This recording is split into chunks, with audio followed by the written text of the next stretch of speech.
The world is shifting towards technology, and PropTech is really coming through worldwide. And Dubai loves to embrace all these new ideas and technologies put together. It has to have a big picture. It has to be inclusive. It has to be for everyone. We've always been very conscious of the fact that people should make money. Oh, yeah. And not only us. Anybody who makes money, like you said, obviously will always come back to you and always refer you to other people. 100%. Normally, bidding is something people like to do, and they feel proud, especially in these regions. We all know number plates selling for 23, 25, 30 million. For buyers, very, very easy. You're sitting anywhere in the world with a cup of coffee or whatever. You don't have to deal with multiple people, viewings and negotiations and back and forth. And we need to give a fair pricing, decent payment plan to our customers. Obviously, the value of the product will only increase if it is an end focus product. The best part is, you don't have to be a resident. You don't really have to have a bank account. Putting up that property with the realistic prices, there's always opportunity that there'll be buyers coming in just that will feel good factor and maybe pay an extra price. People are willing to pay. If I want to live in that specific area with that specific view, you'll always pay that. What happens with Golden Visa is it brings in security to the end investor. If I'm going to a certain country, I can live there without a job. I don't have to worry about getting paid. I mean, my thought process being as an investor that you are having a property, you're getting a rental yield out of it. You can open a bank account, you can get utilities. All those things are taken care of because everything gets linked to an Emirates ID. There are a lot of customers who come to us and who want to buy a property within a certain value in order to achieve the Golden Visa. Now within 2 days or 3 days, you can get the visa.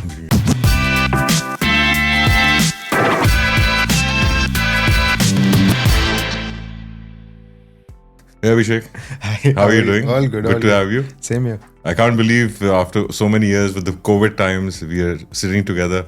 I never thought we'll have a podcast here together. Oh yeah, for sure. I mean, that time I don't think it was in the market as well. Also, yeah.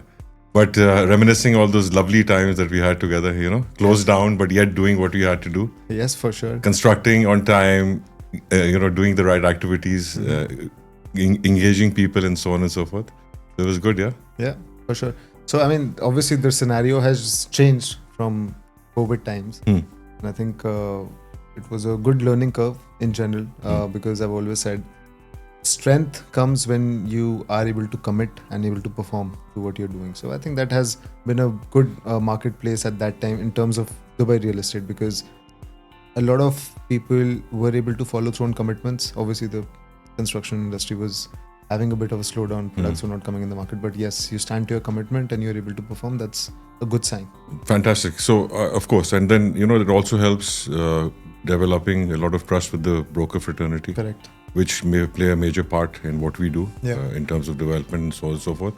And I'm sure that has helped you also going forward with the other projects that you've done. Yes. JVC Aura, which is Aura. Now in the handover stage. Already handed over.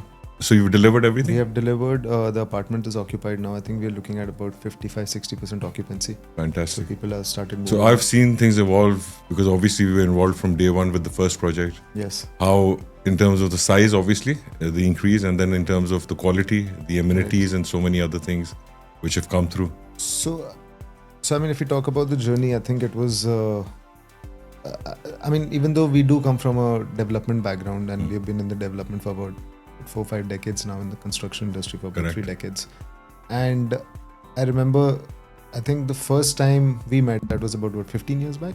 Probably around that time. 10-15 years back. Yeah, you were just graduating from university. Yes, I was just graduating from university, and the thought process at that time was, you need to make money essentially.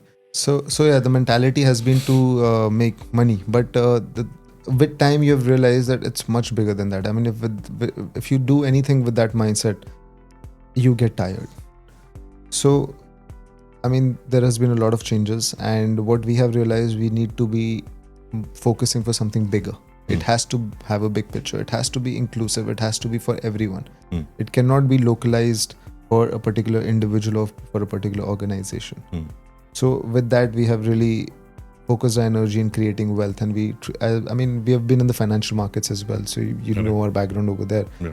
And the thought process that we drill down to was that we are in the market to create wealth. We are in the market selling financial assets. With that thought process, we have to make sure our leverage is in the right area. It is not over leveraged or under leveraged. It has to be in the right spot. And we need to give a fair pricing, decent payment plan to our customers. Obviously, the value of the product will only increase if it is an end focus product. Correct. So that is a long journey which we Yeah, have that I've evolved seen. with. I mean, in terms of, even sitting down, getting the prices in order, payment plans, we've always been very conscious of the fact that people should make money. Oh, yeah. It's not only us. And that is how, you build referrals and gain more trust for people. True. Anybody who makes money, like you said, obviously will always come back to you and always refer you to other people. 100%. Not to undermine the quality that is being delivered. And that is what I feel proud about being affiliated with Grovy, that the quality and the timelines have always been, one of the most important Bit strict pillars. on that, yeah. Fantastic. Okay. Okay, so Imran, I remember whenever we used to have a discussion, you used to think a lot like an investor. And I remember you mentioned there were some gaps in the market. It needs something of a platform for digital auction or something on those grounds. Can you elaborate on that? Yeah, I mean, see, first of all, obviously the world is shifting towards technology. And PropTech is really coming through worldwide. And Dubai loves to embrace all these new ideas and technologies put together. So we've been, really contemplating for the last 2-3 years as to how we can add more value and transparency in how real estate transactions are done. So we came through that idea where, we studied the market. The auction area looked very promising. There was a lot of gap. And the reason why I say that is because, you as a seller, for example, you get a lot of transparency. You don't have to deal with multiple people, viewings and negotiations and back and forth. You come down, you analyze the property. If you're very realistic in terms of what you're doing, you set a base price, you put that property up onto the portal. We then help through our database and our network advertise and promote it worldwide. For buyers, very, very easy. You're sitting anywhere in the world with a cup of coffee or whatever. You come, register with us on the app, come and put in a down payment. And the other, I'd like to add here, the best part is, you don't have to be a resident. You don't really have to have a bank account. You can come open a sub account with us, which is affiliated with the bank. You deposit that money and you're eligible to participate in that bid and hopefully then win the bid accordingly. I'll also add agencies. Yeah, we want to make life easier for the agencies, and it's very important that they also understand that, because they are our lifeline. 95% of the business done here is through the agencies. Yes. who are the pulse in the market. Even for agents, if you look at agents, they have to make calls. They qualify a seller, for example. They'll convince the seller to list their property with them. 95% of the time, again, they don't get exclusivity. So by the time they list it on a portal, an agency will call. They'll have to do an AOA, A2A, or there'll be a buyer potentially calling them, viewings, back and forth negotiations. By the time they come to an agreement with the buyer, for example, that, okay, this is the price we should offer, we come back to the seller and the property is already been sold by another agency. So here, it gives more control to the agency as well, or the agent, where they can come, list that property exclusively with us. We do all the hard work for them and they can focus on many other deals put together. Interesting. So I actually want to stress on 2 points that you mentioned over. One was transparency, which I'm very much in favor of, because I feel there's a lack of transparency in the market. And what I mean by transparency, and I'm quite sure it can drill down to the same thing for both of us, the gap between the bid and the ask price is so high that I feel the market definitely needs something which can, streamline the price perspective.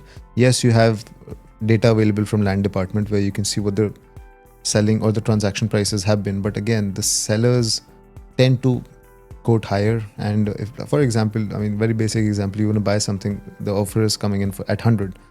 The bid is coming in at 100. So the offer will probably be, let's say, 90. And that's a big gap. Ideally, if a transaction needs to go through, it is either 199 or 197. You end up closing at 98, 99. So yes, I think this is something which will definitely bring in transparency. Another thing is, with transparency, there will be trust. So can you elaborate the point that you mentioned regarding the bank accounts? Okay, so in terms of bank accounts, we've affiliated with the bank, which is a very reputed bank here. So the main account obviously is ours, but then there are sub-accounts in terms of IBANs which are issued to any person who's specifically coming in and registering with us and is and has the aspiration or the requirement to come and bid on the property portal for a specific property, so they can once they open that account with us, they'll automatically IBAN will be generated specifically for Boli, where they can put in deposits and obviously participate in bidding of multiple properties. So can you make payment on these bank accounts, the virtual bank accounts, let's say, as credit card payments? So we've got network access as well. You can do credit cards. You can do the traditional, online transfer. You can go to a money exchange. You can deposit the account there, the money there. So there are various. What about crypto? So we already have working on that, and that would be phase 2. Okay. So crypto will definitely, because see, Dubai has embraced crypto very well, and people, we all know that we have had customers who've bought with us through crypto. Yes. But that is phase 2, where we then apply that, and then people can buy through crypto as well. So AML or none of these things come under your purview? So in terms of AML, because of the link with the bank, once the money is coming through, that will automatically be managed by the bank. Okay. So once that is cleared, then only the money comes into the account. Okay, so if I remember correctly, all the real estate agencies in UAE are to be registered with the AML platform. Are you required to do that? No. So at the moment, because it is a sort of a newer business, the banks take care of that area, and as an entity, we are not really eligible. But obviously, because we are working with the land department and the RERA closely, the KYCs and all those things obviously will have to be done with accordance. So it's a regular transaction in the end. Once you bid and you win, then obviously the seller does the Form A, the buyer does the Form B, and then we do the Form F, and then we go to a regular. So all of these forms are done after the bid is closed? So the Form A obviously has to be done upfront. Okay. And then once the buyer comes in and wins the bid, then the Form B is done. And then together the Form F is created. We take a transfer date, we transfer the property into the new buyer. So when you're doing a Form A, Boli.ae becomes party? Boli.ae becomes the party. Okay. Yeah. So because our people within the company will have BRN numbers who are who can actively. So essentially, you are a regulated entity. From what regulations would this be regulated? So from the Dubai Land Department, from the Chamber of Commerce, and obviously RERA. Okay. So we are a certified entity which can hold these auctions for UAE, for the whole of UAE. Although we start with Dubai now, but we are eligible to be able to sell any property in the UAE, may it be freehold, may it be non-freehold. Okay. So I'd like to add also, there's a lot of gap in terms of how the transactions are being taking place, and a lot of documentation, paperwork. Agents have to run around, to do all these forms, so on and so forth. So we eradicate a lot of all that by 2 ways. One is obviously because of us being very digital and everything on the app.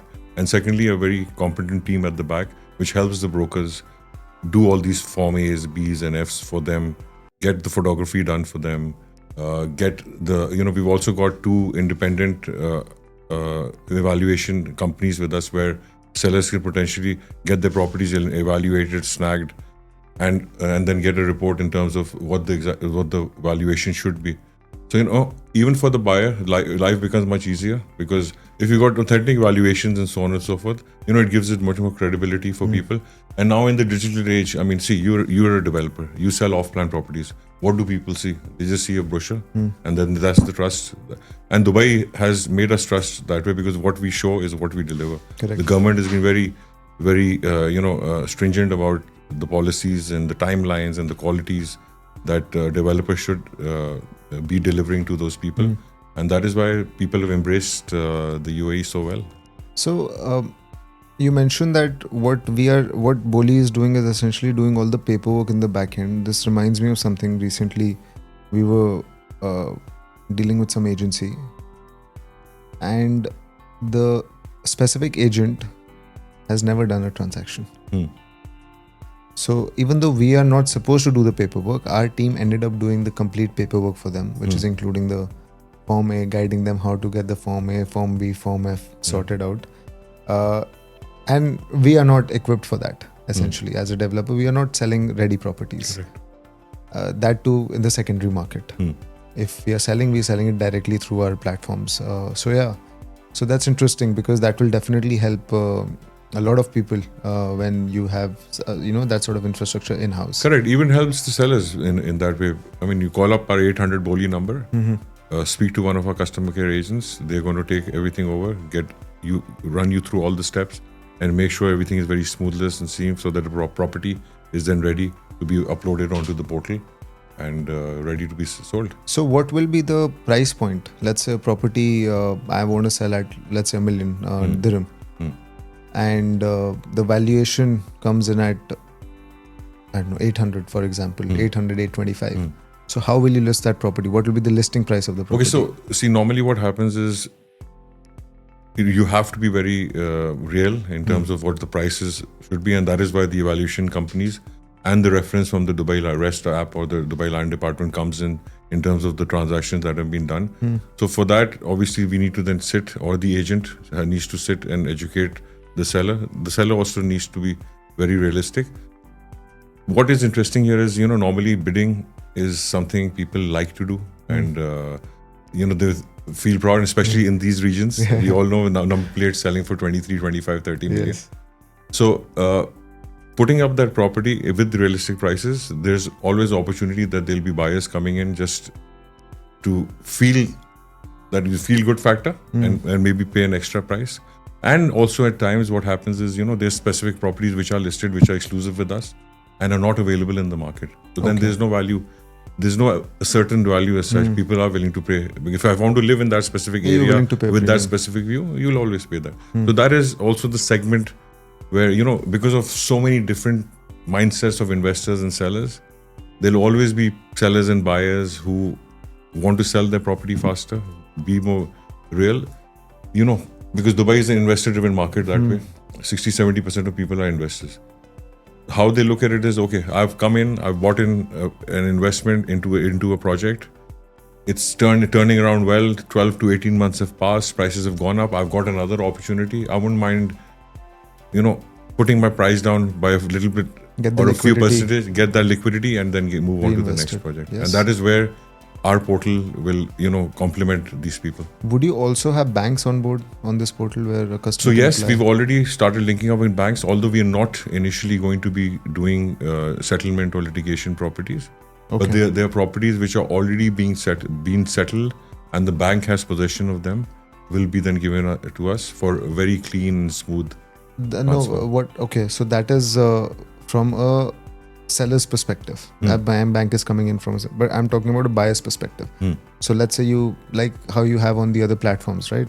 Where the property price is shown, it shows you pay a down payment of 30-40%, and what will be your EMIs, expected EMIs, and all these details, so that a customer can understand, okay, fine, this is the cost I might be paying. I can do a mortgage as well rather than going for an outright cash deal. So, because this is time bound, it is a bit difficult for us to manage it that way. Ideally, it will suit those people who already have got pre-approvals on the budget. So that way, yes. So somebody who's got a pre-approval and has the initial down payment to pay for that specific property, they can come participate, and then with that pre-approval, we can do the rest of the at the transfer. Okay, so Abhishek, speaking of investors, golden visas are a buzz nowadays. Yes. As a developer's perspective, what do you think, and what value does it add? So, it was there in the papers, I think 1 or 2 days back. I think today itself. The only Dubai population has gone about 3.5% in 12 months? We're not even close to, but I think this was a year-on-year basis. So 12 months, 200,000 people have come into Dubai. That is only Dubai. If I look at UAE, you're having a population growth of about 4.5% annually. I think 50-55% is based out of Abu Dhabi, and you have about 30% in Dubai, and the rest other Emirates. Having 200,000 people come in, increasing the population size by 4 million, it's not easy for any economy to do that. Obviously, real estate has been a good promoter for that. Infrastructure, safety, security, and tourism is also a big part of it. Majority would go to tourism, which outlines all the other things. Correct. But what happens with golden visa is it brings in security to the end investor.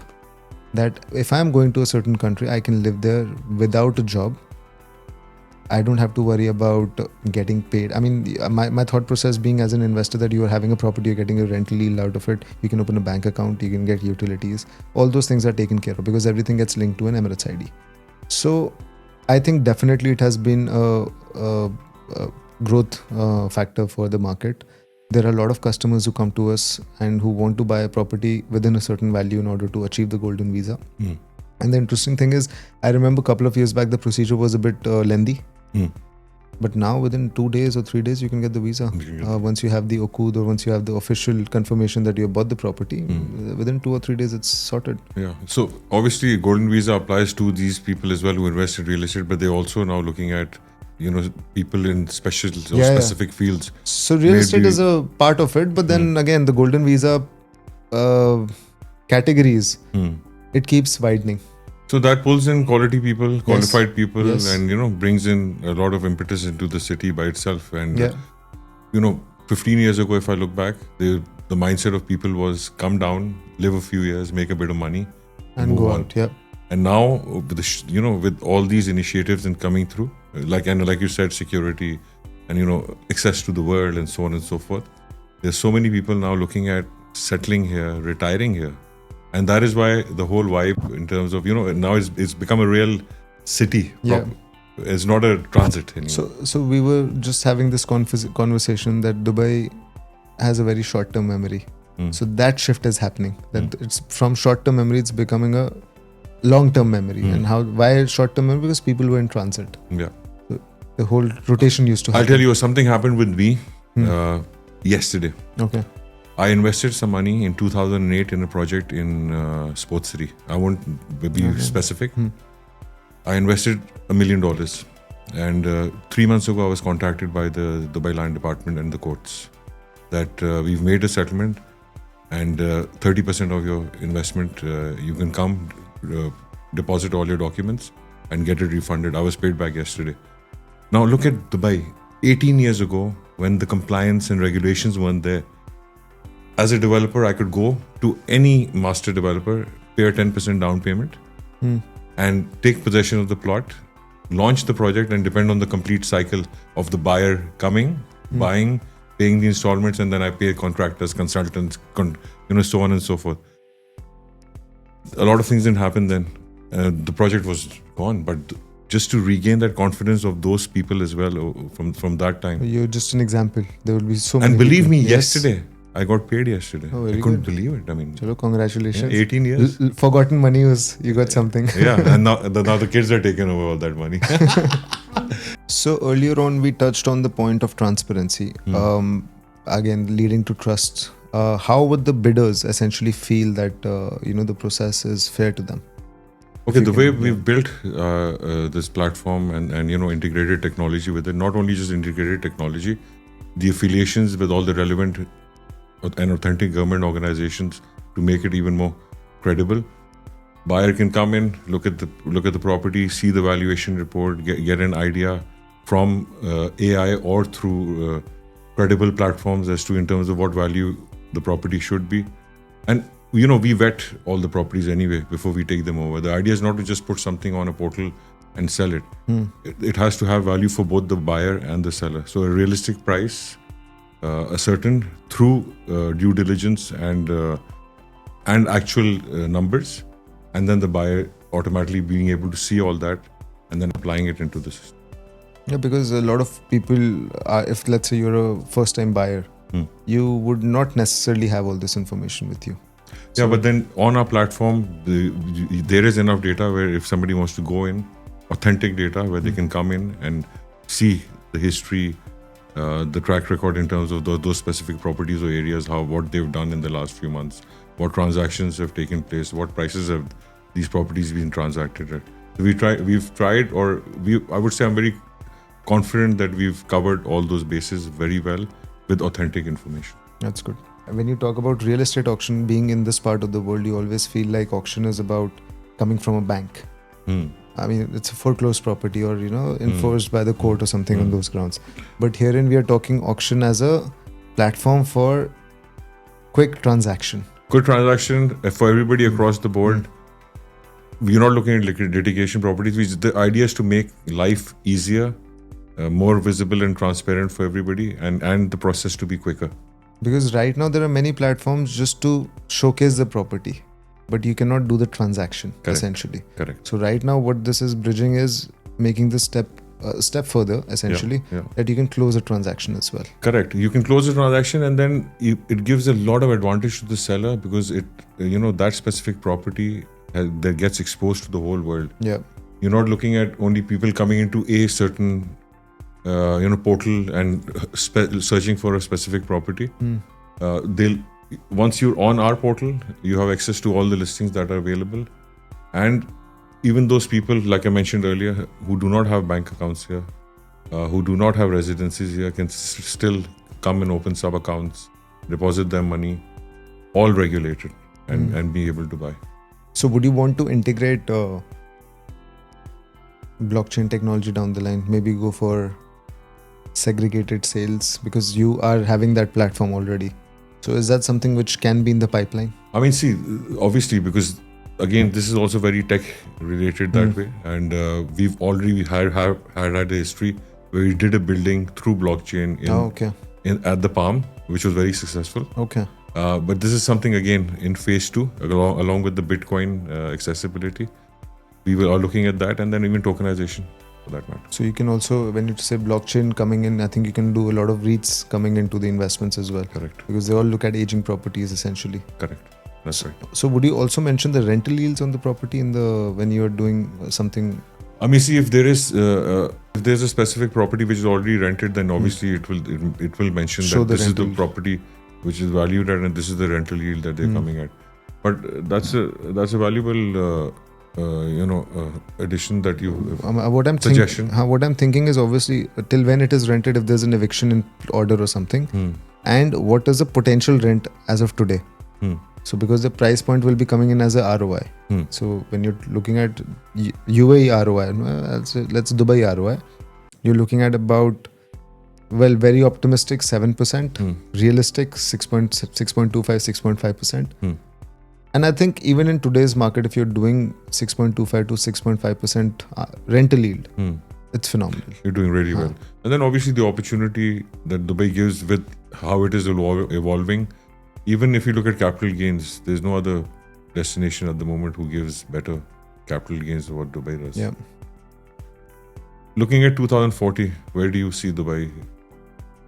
See, I'm optimistic about Dubai. I'm being in the side of development. Obviously, you have to be optimistic. But having said that, the market softness is required for a sustainable growth. Correct. So the market always is a up-down trajectory market, and in the end, real estate is if the economy goes pretty much straight, then real estate is always a inflation hedge.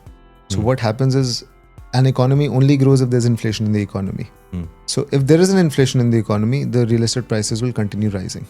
Now, yes, UAE inflations are not very high. It is about 2-3%, somewhere in between. So real estate price should ideally be about 0.5% or 0.75% higher than the inflation. So market should continue growing, but the 100, 120 or 200% appreciation that happens in the market, that's just a once in a lifetime opportunity. So I feel that is something which needs to slow down. As we discussed previously, transparency in the pricing is important. So as the transparency increases, this pricing will automatically correct. Correct. And also Dubai maturing now with time, and not being looking at it as a trading investment. It's become much more real in terms of... So a lot of people are coming in the market to do arbitrage in properties. So you know the drill. I mean, you pay a deposit and you try and... So yes, it's good time to make good returns, but this category of traders, essentially when the market starts correcting, will be the heavy losers. And this is not something that I'm saying just because. I'm saying this out of experience, because this is the same trend that happens in the financial markets. True. Because all the trades are not hedged. None of the trades are hedged in real estate. You cannot hedge a real estate trade. But in financial market, you can hedge a lot of things. So coming from that background, I feel a lot of people will burn their hands. But these people are also important because they start creating volatility in the market. So market makers are required, your buyers and sellers are required, traders are required. So all these categories of people are required. Yes, the spreads will start thinning out, and once that happens, maturity will come into the market, and it will be good for the economy as a whole.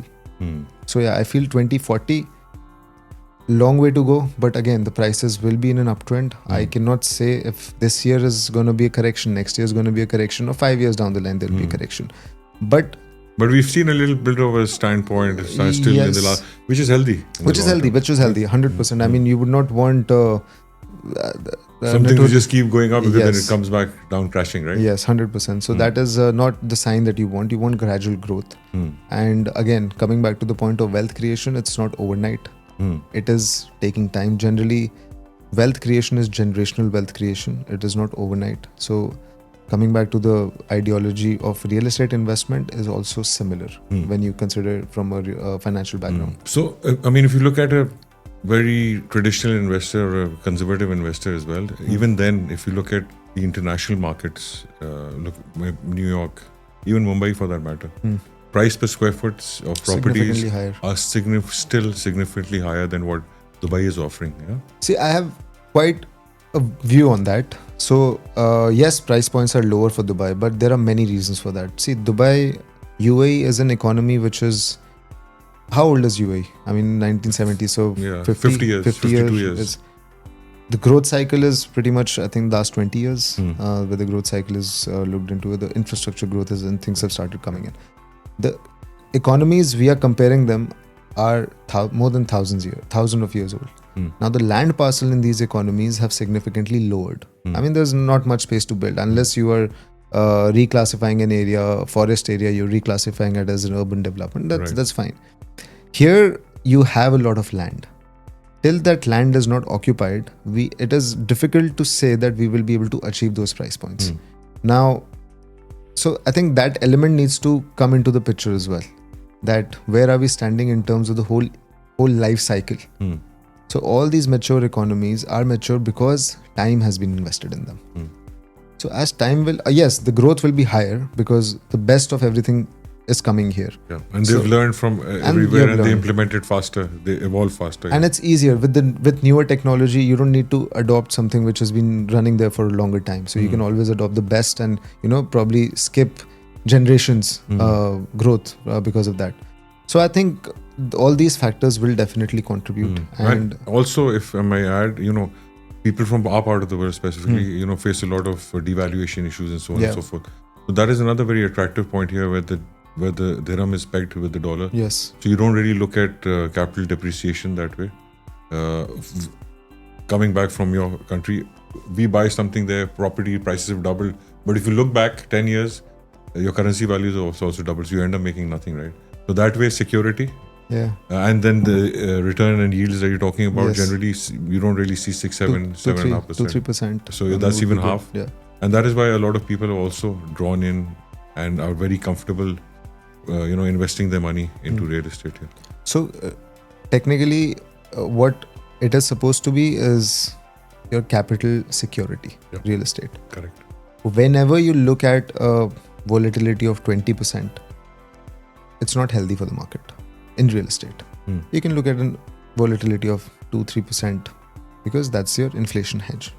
Now, yes, volatility in currency is also important, but I think there are many factors to it and some plus and minus side to it. So yeah, currency pegging is obviously important, but on the other hand, my thought process is if the currency pegging is not there, dirham might actually turn out to be stronger than the USD, which can actually be more beneficial. It can lower the cost of... In the last 4 months, we've seen, if you see what has happened with the euro and the pound in the last 4 months. Yeah. Those are international policies because of which those things are. But again, if I don't know, this is just my thought process that if you have AED to USD depegged, dirham might be more expensive than dollar, which will lower the cost in general, if that is a scenario. But I mean, I think we are talking beyond our bandwidth right now. What will happen will happen. But yeah. Yeah. Okay. So in terms of Grovy, what are your plans for the next 5-7 years or a decade going forward? What are you looking at? So as you know, we have been in a strategy where we build, operate, maintain, and then we move on to the next project. And over the last maybe 2 years, we have realized there's been a significant change in the market. We have understood the market in the sense how the operations happen. We are well versed with what needs to be built and the technology and the construction side of it. So now we are increasing our pace. So we have 2 projects in the pipeline. Okay. One in Dubai Island and another one in Dubai Land Residential. Okay. And what is the current status of those projects? So most likely we're doing a groundbreaking in September for one of our projects, and maybe November we'll be doing groundbreaking for another project. Okay. And escrow is in place for the first one? First one, escrow is in place, yeah. Okay. That's already launched, and next project we'll be launching most likely shortly. Okay. Less than a month mostly. Now we are looking to build a pipeline for 28, 29, 30, and the idea is that every year from 2030 onwards we are able to deliver 500 units.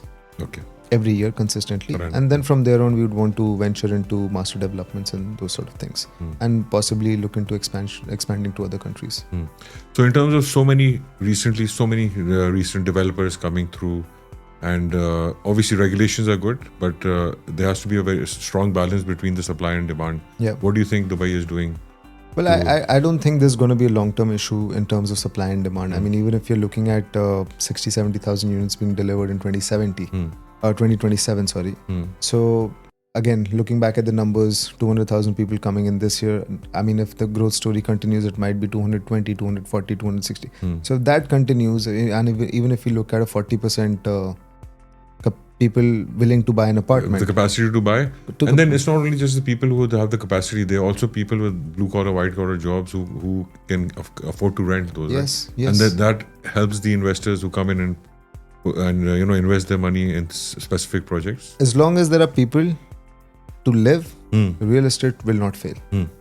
Because everyone needs a place to live. Correct. It can be expensive, it can be non-expensive, it can be mass housing, it can be uber luxury, doesn't matter. There will be a requirement because there are people to buy, there are people to live. Correct. So that I don't think there's any major oversupply scenario, which if anything there still might be an undersupply scenario. I sort of agree. I tend to agree with you.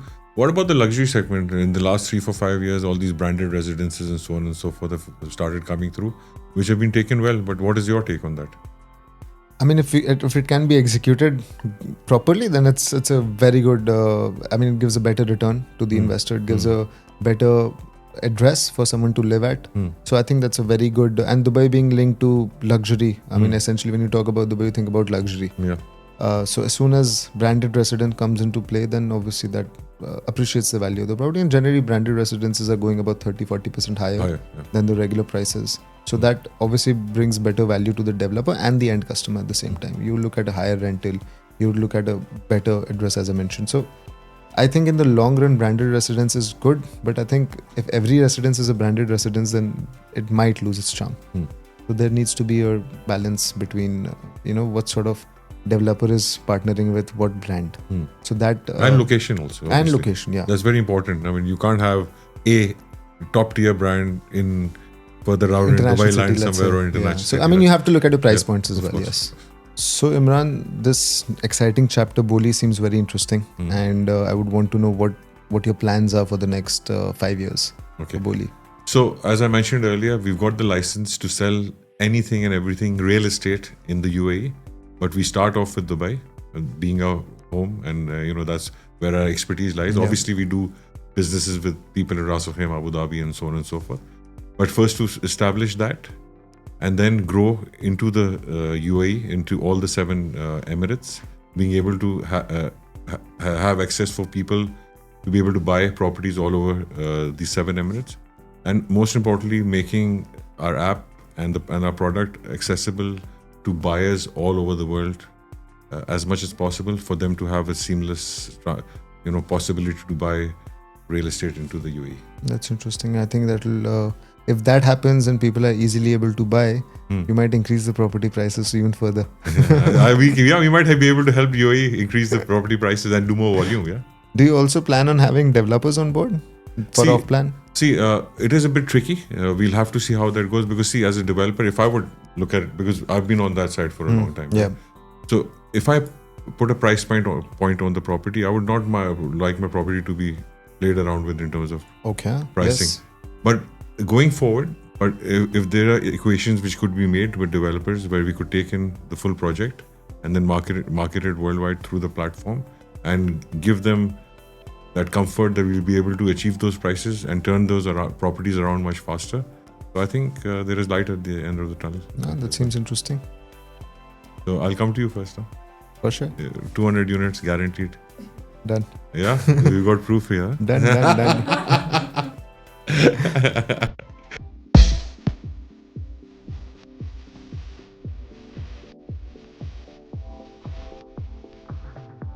Well, this is straight answer for me. I would go for a legacy project, and we are a legacy developer, and we would want to maintain that. So I would definitely go for a legacy project.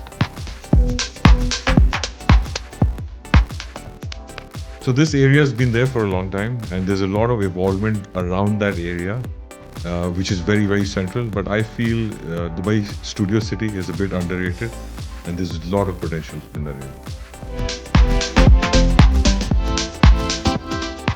Imran, for sure. Yeah, I was the one who called him up, told him, listen, I'm done. I took a flight, went back home. Saw him back 4 months later.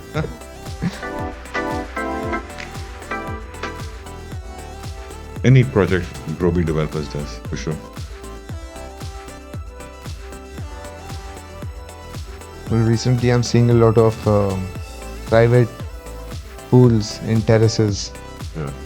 I think that's very strange. I mean, I'm not a big fan of that, and I feel it's a big liability. Easy. Any Arsenal football club player. Come on, you guys.